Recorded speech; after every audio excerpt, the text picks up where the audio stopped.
Halip daw na palakasin ang kanyang senatorial slate ay tila pinapahina pa ito ni Pangulong Bongbong Marcos Jr. sa pamamagitan ng mga pahayag niyang taliwas umano sa katotohanan. Ayon kay PDP Laban Western Visayas Secretary Rich Piad, puro kasinungalingan lamang daw kasi ang sinasabi ng Pangulo sa kanyang kampanya. Isang estatehiyang hindi lang nakakasira sa kanyang kredibilidad, kundi nagpapahiya rin umano sa kanyang mga kandidato. Walang kredibilidad. Ganito inilarawan ng isang dating guro at ngayon PDP Laban Western Visayas Secretary na si Rich Piad ang estilo ng pangangampanya ni Pangulong Bongbong Marcos Jr. para sa kanyang senatorial slate. Sa eksklusibong panayam ng SMNI News, binigyang diin ni Piad na hindi umano makatotohanan ang mga sinasabi ng Pangulo sa kanyang mga campaign rally. Isa sa mga halimbawa na binanggit nito ay ang pahayag ni Marcos Jr. na si senatorial candidate Francis Tolentino ang tumulong sa mga nasalanta ng Bagyong Yolanda sa Visayas. Isang bagay na tinawag niyang kasinungalingan. Ikaw pa naman ibibigyan mo ng good credibility ba? Or ipapaya mo ba si Tolentino na siya ba yung talagang nagpunta doon, nagbigay sa Yolanda? Hindi, kasinungalingan.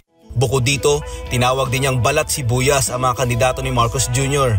Lalo na si Manny Pacquiao na dati umanong bumabatikos sa pamilyang Marcos at nag-akusa sa kanila ng pagnanakaw. Idinagdag rin niya ang issue ng drug test na hindi pa umano nililinaw ng Pangulo. Exactly.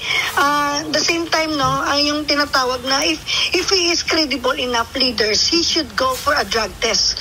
That's one thing for me na talagang he have to testify at i-clarify niya yung pangalan niya, talagang hindi siya ganon.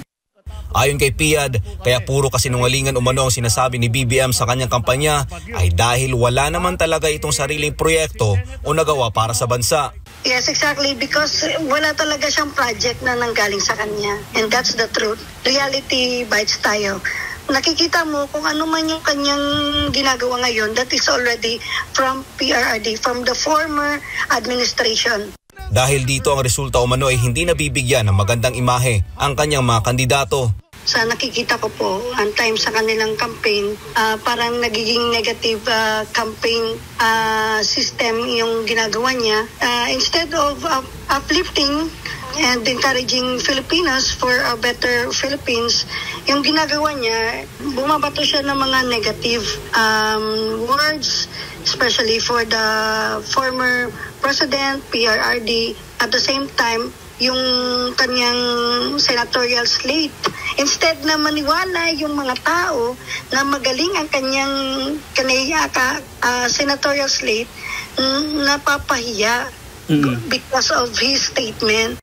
Patuloy ang kampanya ng administrasyon para sa darating na halalan, ngunit kasabay nito ang mga puna mula sa iba't ibang sektor tungkol sa estilo at nilalaman ng pangangampanya.